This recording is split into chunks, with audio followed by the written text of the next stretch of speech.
Hoy continuamos con la segunda parte de nuestro tema, Dios llama a crecer, parte 2, y vamos a orar en este momento. Padre, te damos gracias por darnos el privilegio en esta mañana de acercarnos una vez más al trono de tu gracia para hallar el oportuno socorro. Dios amado, te pedimos que en esta hora, Señor, tú hables a nuestros corazones. Te pido que tomes mi mente, mi corazón, mis pensamientos y seas tú ministrando a nuestras vidas. Queremos escuchar tu voz, Señor. Tú nos has dado el privilegio a aquellos que de alguna manera enseñamos tu palabra, la predicamos, de poder depender de la dirección de tu Espíritu Santo. Y sabemos, Señor, que como tú has prometido, esta palabra no tornará a ti vacía, sino que hará la obra para la cual tú la enviaste. Oramos en el glorioso nombre de tu Hijo amado Jesús, nuestro Señor. Amén y amén. Si ustedes recordarán, nosotros tomamos como base para nuestro mensaje la semana pasada, en la segunda epístola del apóstol Pedro, segunda carta de Pedro, en el capítulo 3, versículo 18, usamos este último versículo prácticamente como base para nuestro mensaje. Y dice este texto: antes bien, creced en la gracia y el conocimiento de nuestro Señor y Salvador Jesucristo. A Él sea gloria ahora y hasta el día de la eternidad. Amén y amén. Dijimos la semana pasada que si nosotros observábamos a nuestro alrededor, específicamente en el mundo de la naturaleza, nos daríamos cuenta de que todo está en desarrollo, todo está en crecimiento. Las plantas, las aves, los peces, los animales del campo, etcétera, todo está en un continuo desarrollo, en un continuo crecimiento.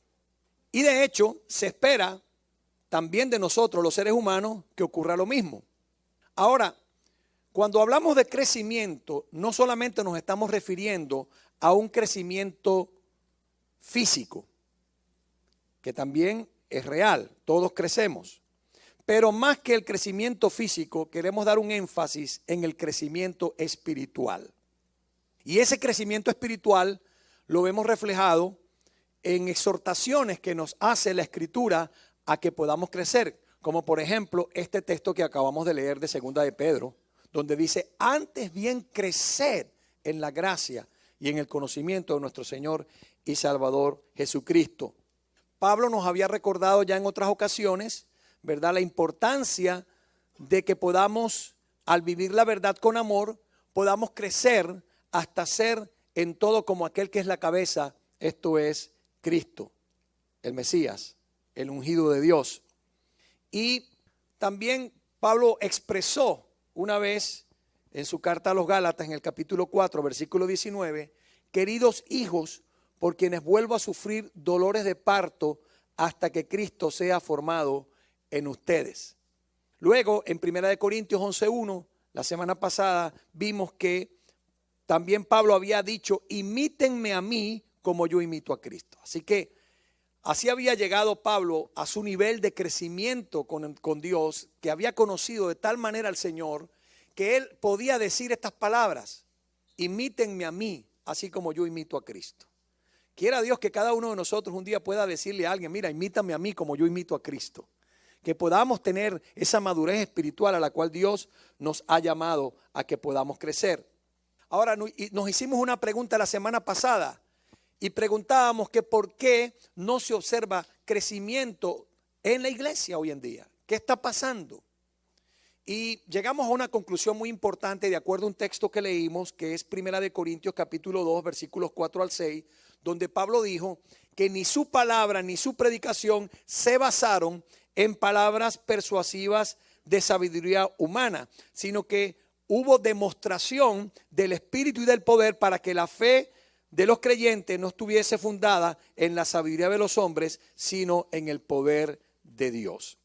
Luego también vimos un pasaje de Hechos en el capítulo 2 e hicimos énfasis en un mensaje que dio Pedro justamente después del día de Pentecostés, cuando recibió la llenura del Espíritu Santo.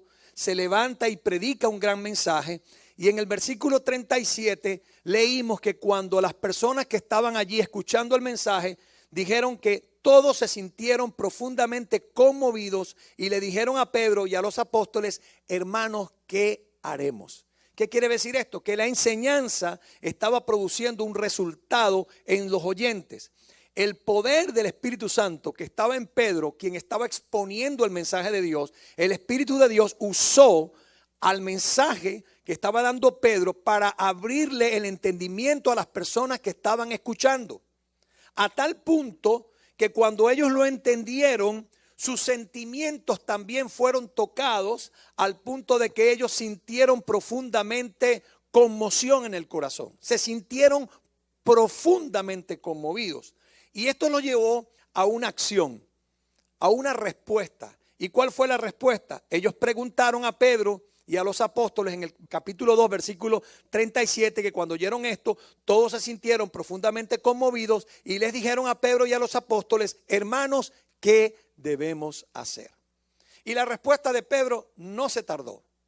Pedro les dijo claramente: arrepentíos y convertíos, para que sean borrados vuestros pecados y vengan de la presencia del Señor tiempos de refrigerio, y les sea enviado el Espíritu Santo que fue prometido de antemano, porque para ustedes es la promesa, para sus hijos y para todos los que el Señor llamare.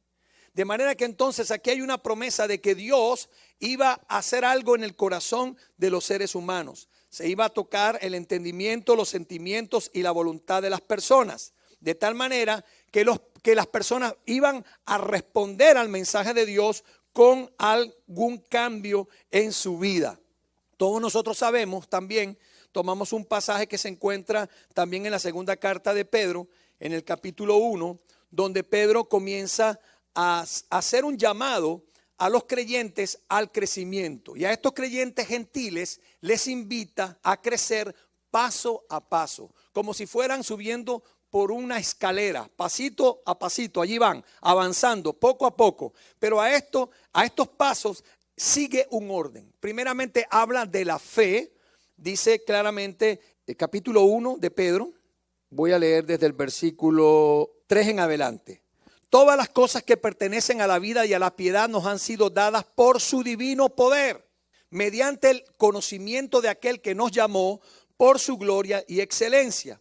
Por medio de ellas dice que nos ha dado preciosas y grandísimas promesas para que por ellas ustedes, los creyentes, lleguen ¿a qué?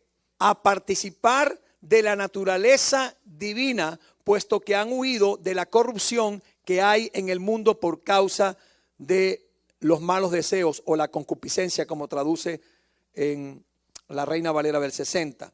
Por eso ustedes deben esforzarse, deben tener diligencia. ¿Para qué?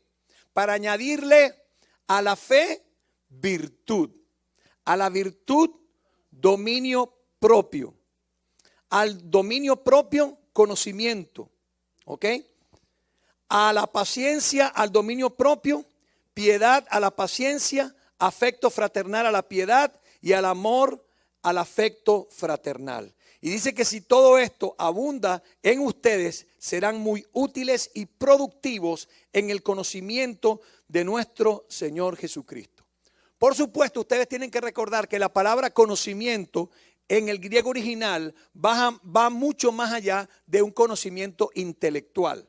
Va más allá de una información. Aquí la palabra conocer en el griego significa una relación íntima, algo íntimo. Como por ejemplo cuando dice la escritura que conoció a Adán a su mujer y le dio a luz un hijo. No fue que le dijo: oh, ahora conozco a mi esposa. No. Conocer implica que tuvieron intimidad. Como cuando también revela el mismo pasaje en griego, cuando dice la escritura que José no conoció a María, su mujer, hasta que dio a luz al primogénito, que fue Jesús. Después de eso quiere decir que José conoció a María, su mujer, íntimamente, porque tuvieron más hijos después que Jesús nació. Entonces, esto revela la palabra conocer, habla de intimidad.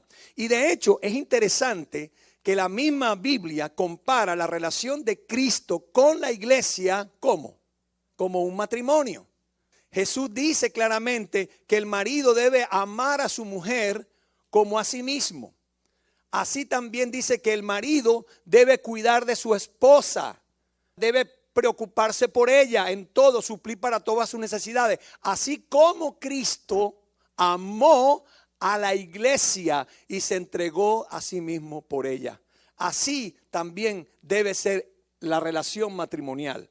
Un matrimonio debe tener una relación íntima, de armonía, de amistad, de compañerismo, de respeto, donde todos estos valores que habla la Biblia se reflejen en la vida de un matrimonio.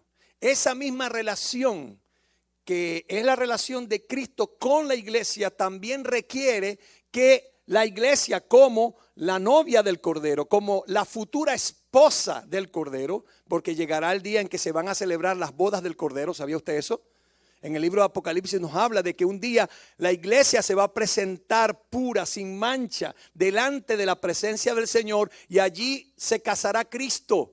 Usando el término simbólico de un casamiento, se casará con su iglesia. Y allí estará con esa iglesia para siempre, viviendo con ella para siempre, como el Señor determinó. Entonces mire qué lindo.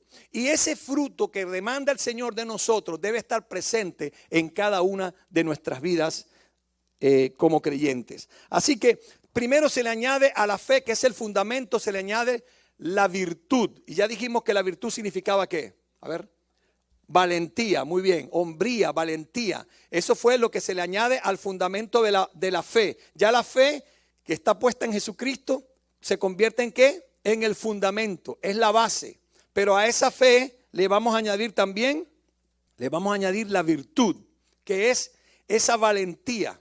Y de verdad que se requiere valentía para compartir el evangelio de Cristo. Hay que ser valiente. Se requiere valentía para ser una persona que vive una vida recta delante de Dios. Se requiere ser valiente para ser honesto en un mundo donde hay tanta deshonestidad. Se requiere ser valiente, ¿verdad?, para estar dispuesto a mantenerse en una relación con su esposa de fidelidad el uno al otro. Se requiere valentía para eso. Se requiere valentía también para tener dominio de nuestro carácter, de nuestras emociones, para no ofender, para perdonar con facilidad. Todos estos rasgos del discípulo de Cristo se manifiestan en una persona que es valiente, que tiene esta cualidad que se le debe añadir a la fe. A la fe le vamos a añadir entonces valentía, que es la virtud, esa virtud que habla la Escritura. Luego también dice que a la virtud se le va a añadir ¿qué? Conocimiento. Y ya dijimos nosotros que el conocimiento aquí es más que una información. Es un conocimiento que va a apelar a nuestras emociones, como apeló el mensaje de Pedro, ¿verdad? Que conmovió el corazón de las personas, que respondieron al mensaje y que preguntaron ¿qué vamos a hacer ahora? Y se les dio instrucciones de lo que debían hacer. Eso es lo que se espera de la vida cristiana. Cuando usted se convierte al Señor, en el primer paso, usted se relaciona con Dios como cuando un niño nace. Pablo dice en su primera epístola, en el capítulo 2, dice: desead como niños recién nacidos la leche espiritual no adulterada, para que por ella crezcáis para salvación, si es que habéis gustado la benignidad del Señor. Entonces se nos anima a, como niños en Cristo, a comenzar a alimentarnos, a tomar la leche espiritual para que podamos crecer. Ahora le pregunto a usted en esta mañana, ¿cómo hace un niño bebé para alimentarse de leche?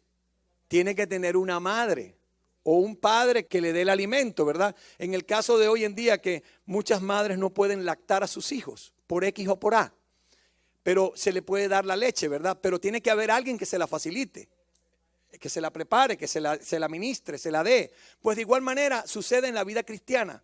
Cuando usted se gana una persona para Cristo, es su responsabilidad alimentar a ese niño en Cristo. Por eso hay tantos bebés que se mueren, ¿sí? Porque si no se le alimentan espiritualmente, no crecen.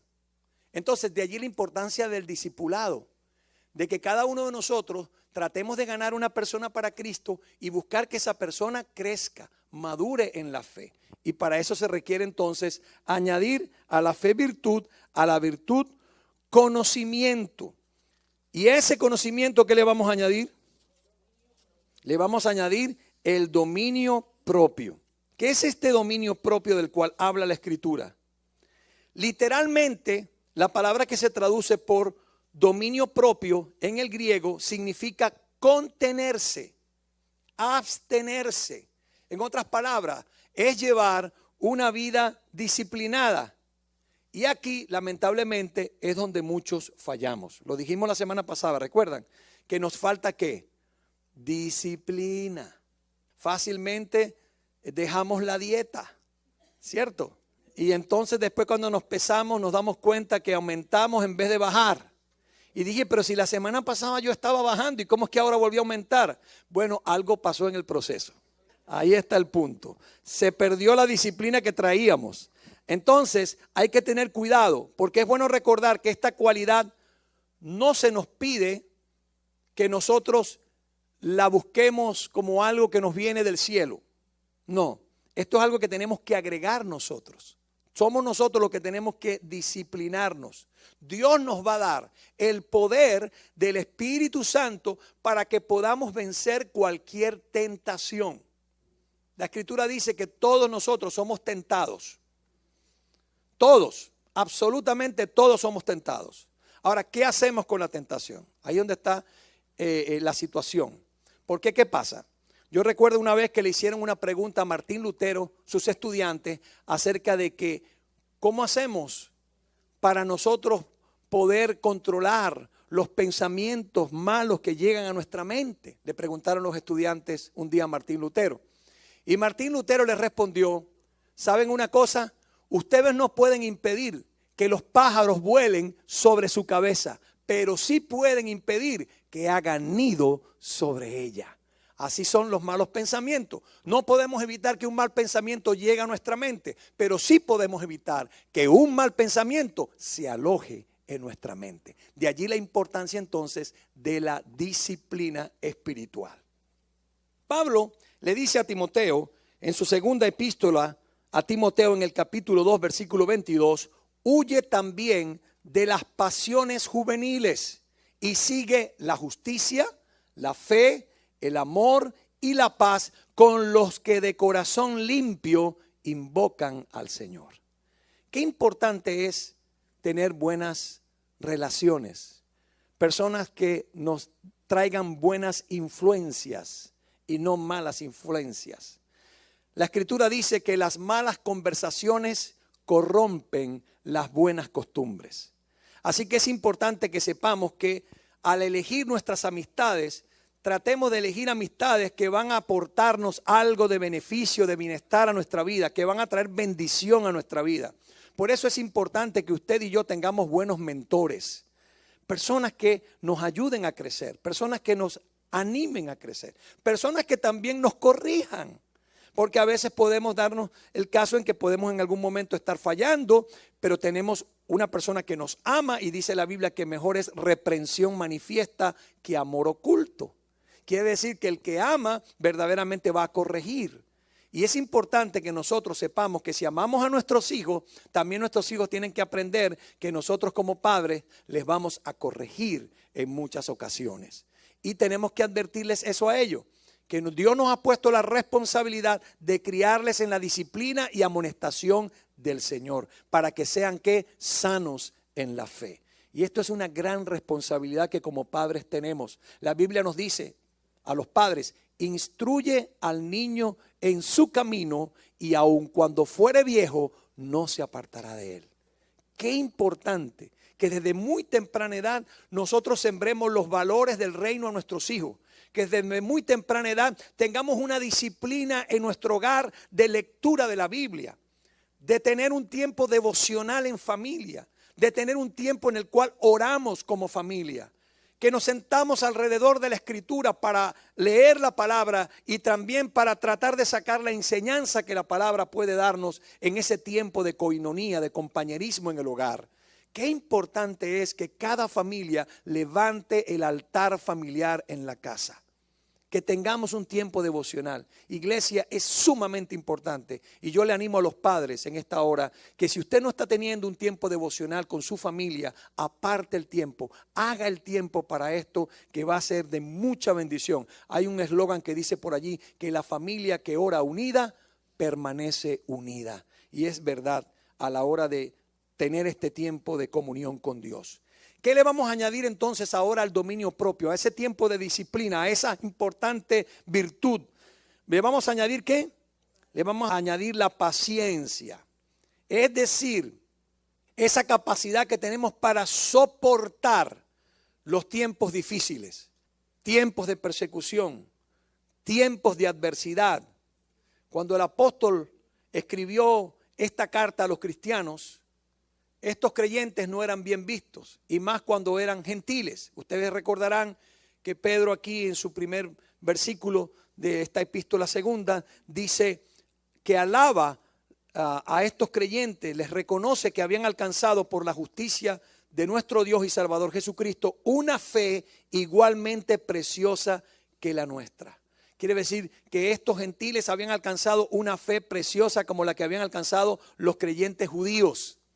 Y ahora Pedro está escribiéndole a todos esos creyentes que en su mayoría ahora eran gentiles porque la iglesia había crecido. Recuerden ustedes que ya Pedro estaba para abandonar su cuerpo como el Señor le había revelado. Así que es importante que tengamos presente. Pedro tenía en su mente, en su corazón, el recordarle a estos creyentes la importancia de crecer en el Señor.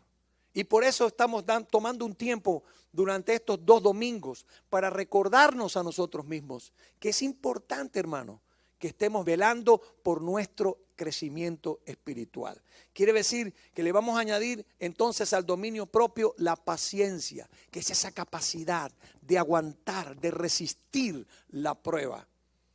Porque dice la Escritura que después que hayamos resistido la prueba, ¿qué va a pasar? Recibiremos la corona de vida. Gloria al Señor. Dice la Escritura que todo aquel que quiera vivir piadosamente en Cristo Jesús padecerá persecución. Y ustedes recordarán, hermanos, que la persecución no es solamente una persecución en términos físicos, como la que ocurre con muchos creyentes en la actualidad en el mundo donde se hace difícil predicar el evangelio. Pero aún en los países que tenemos, entre comillas, libertad para predicar el evangelio, también sufrimos algún tipo de persecución. ¿Cuándo? Cuando nuestro estilo de vida, nuestra manera de vivir, nuestra manera de ser, cómo estamos actuando, comienza a interferir en cierta medida con el estilo de vida de los demás. ¿Por qué? Porque cuando usted se niega a aceptar un soborno en su trabajo y usted se mantiene en integridad, pues entonces usted de repente no va a ser bien visto por aquellos jefes que son corruptos. Y lo van a ver a usted como una persona que está obstaculizándoles más bien a ellos esa cuestión de que quieren robar o que quieren aprovecharse de las situaciones de corrupción. Y tenemos que tener cuidado porque nosotros tenemos como cristianos que mantener integridad en todo lo que hacemos, hermano. No podemos prestarnos para situaciones donde se comprometa el testimonio de vida cristiana. Nosotros tenemos que dar el ejemplo. Qué triste es que muchas veces recibimos más bien malos testimonios. Yo prefiero tener una persona que no sea cristiana como empleado, porque he tenido unos cristianos que lamentablemente me han dado muy mal provecho en mi trabajo. No han rendido como yo esperaba. Eran los que más tarde llegaban, eran los que todo el tiempo estaban permiso para ausentarse, buscaban cualquier excusa para no venir al trabajo. Y eso, hermano, es terrible que pueda ocurrir como cristiano. No, hermano, al contrario, usted como cristiano tiene que brillar en su trabajo. Usted tiene que ser el mejor trabajador en su trabajo. Usted tiene que ser la persona que siempre llega temprano. Usted tiene que ser la persona que no se presta para un chisme. Usted tiene que ser la persona que no va a abrir sus oídos para oír críticas y situaciones. Usted va a ser una persona que no va a meter en problemas a sus compañeros de trabajo. Pero lamentablemente cristinos que lo que hacen es correr la bola, como dicen por allí. Y más bien traen problemas en sus lugares de trabajo. La gente no los quiere. ¿Por qué? Porque lo que son es un problema en el trabajo. Qué triste que hayan cristianos que estén dando un mal testimonio de esa manera. Por eso, hermano, tenemos que tener mucho cuidado con esto. Hay que tener paciencia para poder soportar en medio de las dificultades sin retroceder, o como decimos, sin dar el brazo a torcer. Así que aquí dominio propio a la paciencia, esa paciencia, soportar, esperando en Dios solamente. Muchos han cometido errores graves en su vida, hermano, por no haber tenido paciencia. ¿Cuántas vidas se perdieron por haber perdido la paciencia? Por haberse dejado llevar por un arrebato de ira, de enojo. La gran mayoría de los criminales que cometieron un acto de esa naturaleza por un motivo de ira, hoy por hoy están arrepentidos. Porque dicen, caramba, si hubiese por lo menos controlado mi ira, si no me hubiese dejado llevar por el extremo del enojo. Es triste que hay personas que hoy se lamentan de las consecuencias de no haber tenido paciencia. Pero le vamos a añadir a la paciencia algo más. Le vamos a añadir a la paciencia piedad. ¿Qué es realmente piedad? Es un término arcaico, muy antiguo, ¿verdad? Pero que cuando hablamos de piedad, lo que la Escritura está manifestando es ese tipo de devoción a Dios, de respeto a Dios, de reverencia que debe tenérsele a Dios. O sea que una persona piadosa es una persona que teme a Dios. Una persona piadosa es una persona que respeta a Dios, que vive una vida ejemplar en la práctica. Así que en nuestras vidas se debe reflejar a Dios. La vida de piedad tiene que ver con vida de santidad. Diga conmigo, la vida de piedad tiene que ver con vida de santidad. Ahora, el problema es que nosotros hemos malentendido la santidad. Yo recuerdo que la mayoría de nosotros, cuando venimos del mundo católico, entendimos que santos eran algunos, ¿verdad que sí? Y que para ser santo había que ser canonizado y había que ser reconocido por la Iglesia romana para usted pues aceptar que alguien era santo. Pero el término santo en la Escritura no significa perfecto. El término santo en la Biblia habla de ser separado, apartado para, no apartado de. La mayoría de las veces se interpretó la santidad como apartarse de. Y por eso vinieron a existir los grandes monasterios donde la gente se enclaustraba detrás de estos monasterios y vivían una vida ascética, o sea, apartada totalmente de la sociedad, de todo. Vivían encerrados como monjes. ¿Recuerdan eso? Pero eso no fue a lo que Dios nos llamó. Dios nos llamó a vivir nuestra vida de santidad en medio del mundo.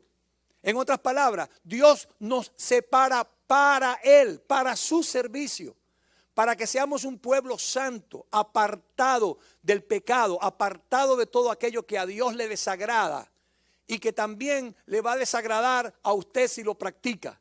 ¿Por qué? Porque el pecado tarde o temprano nos alcanza y trae consecuencias terribles a nuestra vida. Por eso dice la Biblia, sed santos porque yo soy santo, dice el Señor.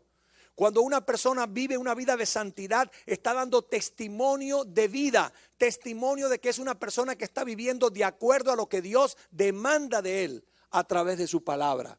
Y para eso se necesita obediencia. La obediencia es algo que debe caracterizar a la vida apartada, separada del mundo para vivir una vida que agrada a Dios. Así que la Escritura nos habla de que una persona que ama a Dios y busca su gloria por encima de todo, cuando vemos esto, es terrible ver a hombres con falsa piedad, como lo dice la Biblia. ¿Cómo es eso, pastor? Personas con falsa piedad. Personas que fingen ser algo que no son, que no tienen. Hay gente que tiene apariencia de piedad. Usted lo ve aquí, muy santos, adoptan una actitud, una manera de ser santo, adoptan una actitud o una postura de religiosos y la gente los ve y dice, wow, qué espiritual, qué santo. Pero pregúntele a la esposa a ver si tiene el mismo santo en la casa. O pregúntele al esposo si tiene la misma santa en la casa. Hermano, tenemos que aprender a vivir la vida cristiana aquí, allá y más allá. En todos lados, en todo lugar. Pablo dice en 2 de Timoteo, capítulo 3, versículo 5, de que una de las características de la gente de los últimos tiempos, entre otras, dice que tendrán apariencia de piedad, pero negarán la eficacia de ella. En otras palabras, no pueden dar lo que no tienen. Usted nunca podrá dar de lo que no tiene. Y si usted verdaderamente tiene piedad en su vida, tiene temor de Dios, vive una vida recta, vive una vida de santidad, eso se va a reflejar en todas las áreas de su vida. Así que el cristiano que practica la piedad, cuando está plenamente consciente de la presencia de Dios, se va a manifestar en él el mismo carácter en cualquier circunstancia. Cuando se le atraviesan en la vía el carro que le corta delante el camino a usted va a poder tener paciencia y ejercer la gracia de Dios para decirle: Dios te bendiga. Pero hay unos que no hacen este símbolo, hacen otros símbolos. Tenemos que tener cuidado, y sobre todo cuando a usted le hacen cosas delante, o se le atraviesa algo, o se le pone a alguien al lado. Hermano, yo le digo sinceramente, a mí me ha pasado en algunas ocasiones que he pecado. Lo confieso aquí. He pecado. Se me ha salido, me he bajado de la cruz. Sí. Me he enojado, me he sentido mal. Y hermano, y de verdad, después que hago la acción que no debía hacer, bien sea que alguien se me atravesó, me frenó el carro delante y tal, entonces yo llego y acelero y le paso adelante y también me paro y le hago lo mismo. Entonces, ¿qué estoy haciendo yo? Estoy peor que él. Estoy peor que él.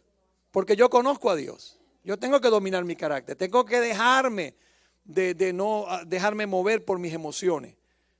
Es mejor bendecir, hermano. Dice bendecid y no maldigáis. ¿Ah? Cuando eso le pase, diga: que Dios lo bendiga. Señor, bendícelo, Padre. Aleluya. Gracias, Señor. Bendícelo, Señor. Ore por esa persona. Y usted va a ver que va a traer las emociones rápido al control. Así que debemos ser hombres y mujeres que practiquemos la piedad. Eso se va a demostrar ¿dónde? En la práctica. Sí, Señor. En la I-4 sobre todo, dicen por ahí los hermanos. En todas. Y aquí en la Sémura ni se diga, hermano. Esto es terrible aquí. Entonces hay gente que habla mucho de la piedad pero no la practica. La toman como fuente de ganancia también, pero no como un estilo de vida para que Dios sea glorificado.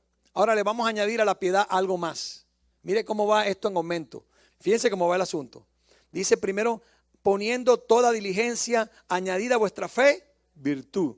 A la virtud, conocimiento. Estoy en el versículo 5. En el versículo 6. Al conocimiento, dominio propio. Al dominio propio, paciencia. Mire cómo va creciendo el creyente allí. A la paciencia, que le va a poner piedad, ese temor de Dios, ese respeto, esa santidad. Y a la piedad, que le va a poner afecto fraternal.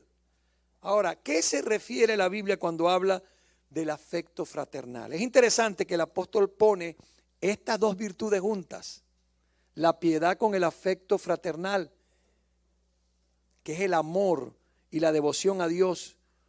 ¿Por qué? Porque cuando tú amas realmente a Dios, vas a amar ¿a quién? A tu prójimo, vas a amar a tu hermano. Porque dice que nadie puede decir que ama a Dios y aborrece a su hermano. Si yo verdaderamente digo que amo a Dios y aborrezco a mi vecino, aborrezco a mi hermano, aborrezco a mi compañero del trabajo, entonces yo realmente no estoy amando a Dios. Porque si no amo a mi hermano a quien veo, ¿cómo puedo amar a Dios a quien no veo? Pero Dios nos exhorta a que tengamos afecto fraternal. Oiga esto, hermano, muy importante.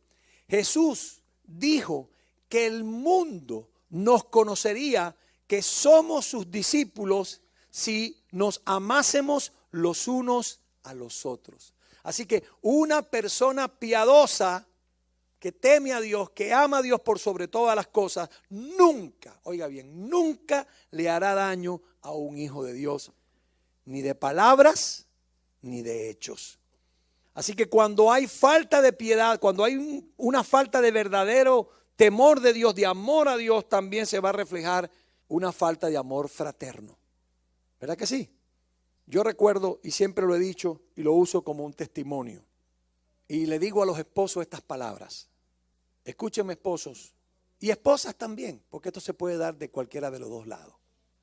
Nosotros no somos supermanes, ni supermujeres.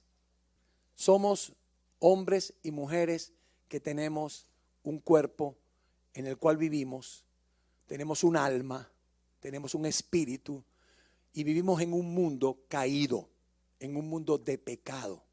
Ahora, si usted como esposo un día en el altar le juró a su esposa fidelidad, y si usted, mujer, como esposa en el altar le juró fidelidad a su esposo, eso es algo que tiene que mantenerse hasta que la muerte le separe. ¿Cuántos matrimonios se han destruido por la infidelidad?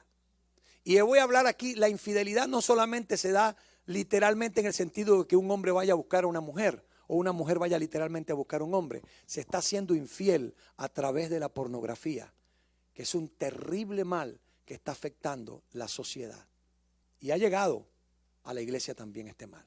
Creyentes que lamentablemente experimentan este pecado.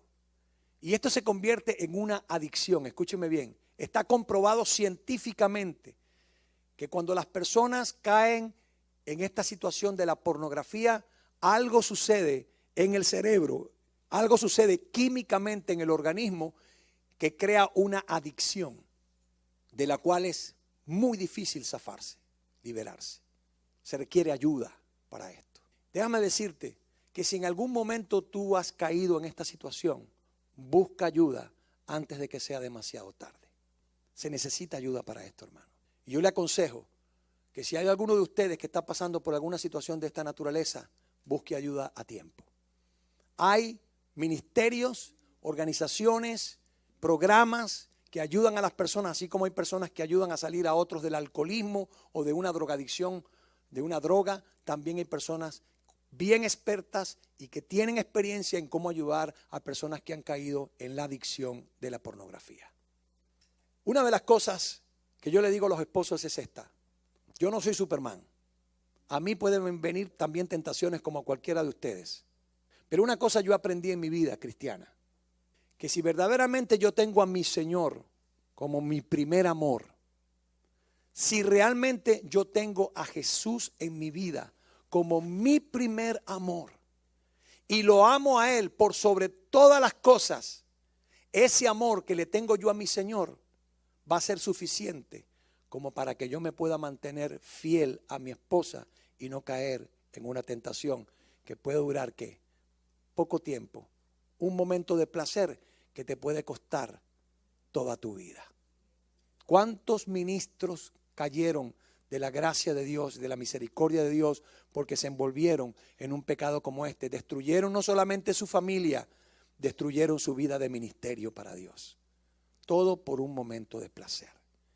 Quiera Dios, hermano, que cuando tú verdaderamente te hagas el firme propósito en tu corazón de amar a tu Señor por sobre todas las cosas, vas a poder también tener un amor bien genuino hacia tu esposa y hacia tus hijos, que te va a fortalecer, que vas a decir: Señor, ¿cómo yo voy a hacer una cosa como esta?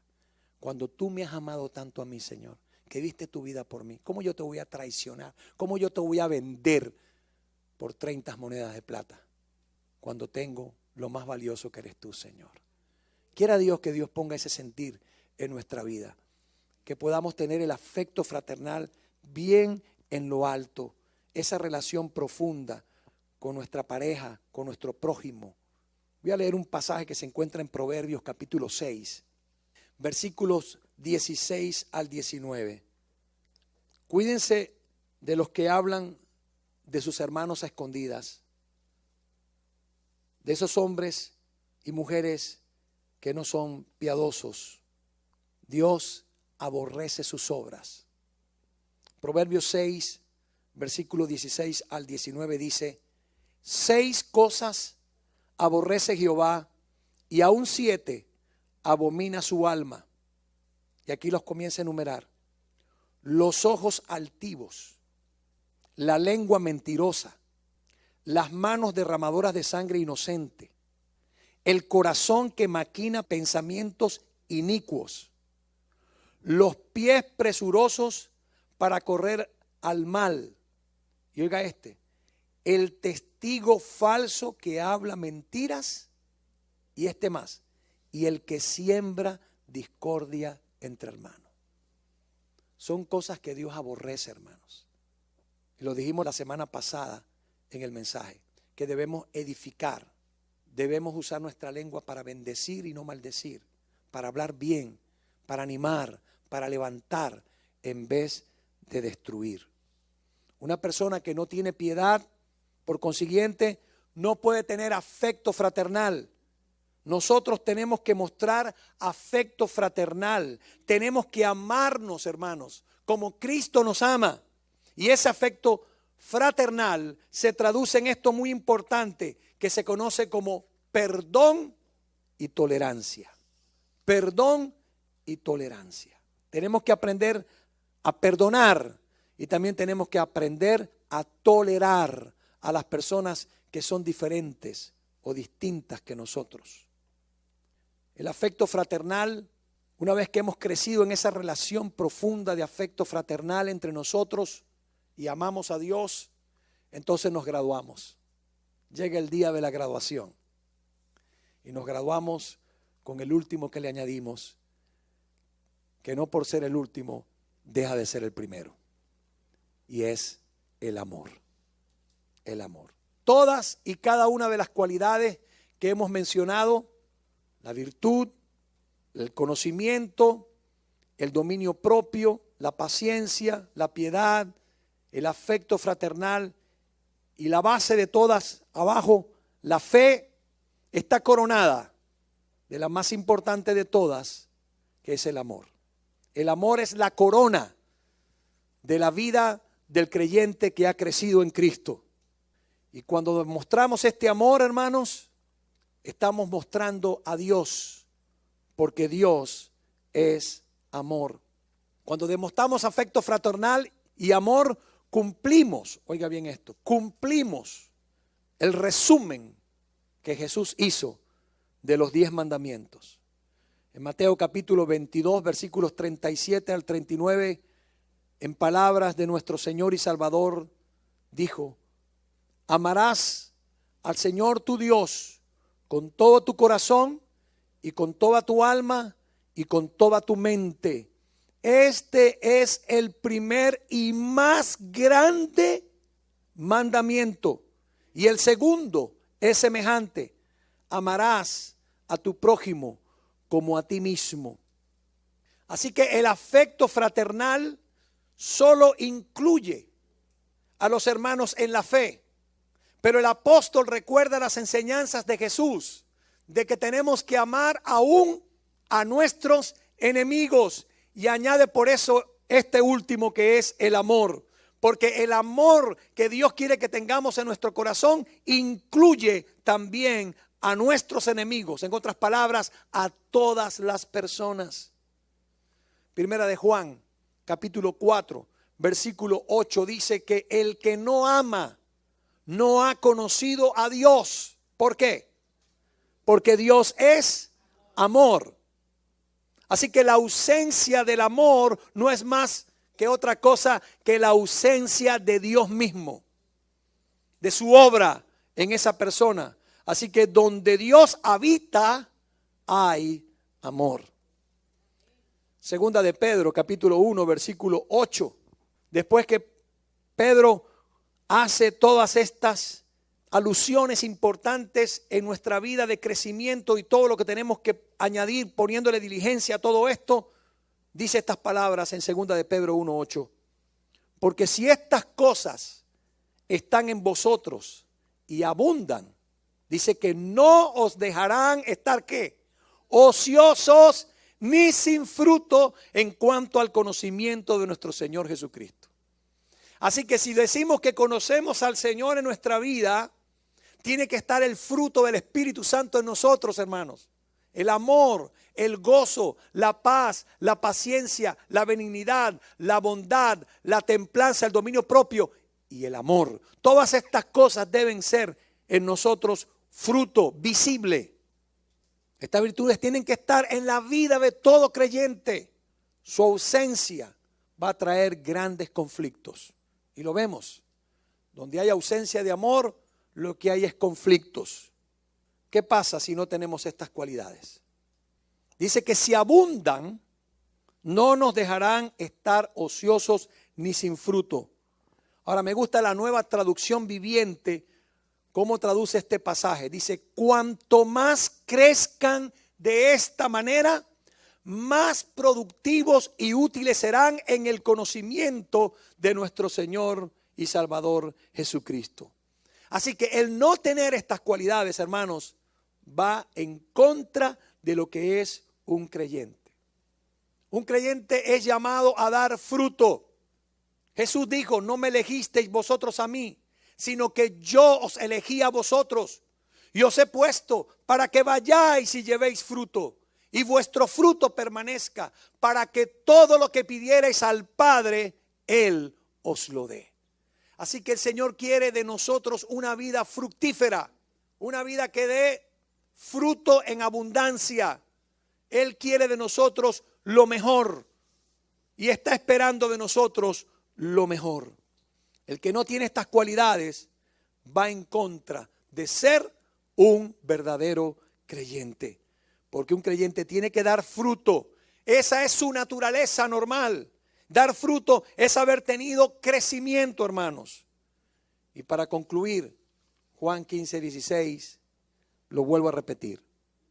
No me elegisteis vosotros a mí, sino que yo os elegí a vosotros y os he puesto para que vayáis y llevéis fruto y vuestro fruto permanezca, para que todo lo que pidierais al Padre en mi nombre, Él os lo dé. Así que, amados hermanos, no es tiempo de mantenernos atrofiados, sin crecimiento. Somos llamados, hermanos y hermanas, a trabajar para nuestro crecimiento, a añadir todos estos elementos. Nosotros somos los responsables ante Dios de cuál es nuestra condición espiritual. Diga conmigo, yo soy responsable de mi crecimiento y de mi condición espiritual ante Dios. Así que, hermanos, no nos debemos entonces conformar con venir y oír simplemente domingo tras domingo un mensaje acá en la iglesia o de recibir un estudio bíblico.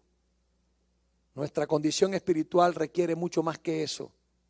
Tenemos que trabajar en cada una de estas cualidades que hemos visto y tenemos que ser diligentes, tener el ánimo, la prontitud para llevarlas a cabo, para que Dios sea glorificado en nuestras vidas.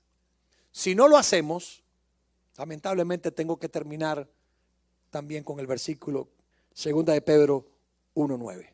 Pero el que no tiene estas cosas tiene la vista muy corta, es ciego, habiendo olvidado la purificación de sus antiguos pecados. Estas son las consecuencias, hermanos, de la falta de interés en nuestra vida espiritual. Amados hermanos, muchos quizás podamos estar enfermos, cortos de vista, y otros incluso peor, aún ya ciegos. Pero Dios quiere que nos levantemos. Dios quiere que despertemos. Dios quiere que nosotros, como dice en Apocalipsis, unge tus ojos con colirio para que veas. Dios demanda de nosotros acción, hermano. Dios quiere de nosotros crecimiento. Dios nos llama a crecer. Vamos a estar en pie y darle gracias a Dios por su palabra. Oremos. Dios y Padre, te damos gracias por tu palabra en esta mañana. Gracias por cada vida, por cada persona que tú trajiste a este lugar.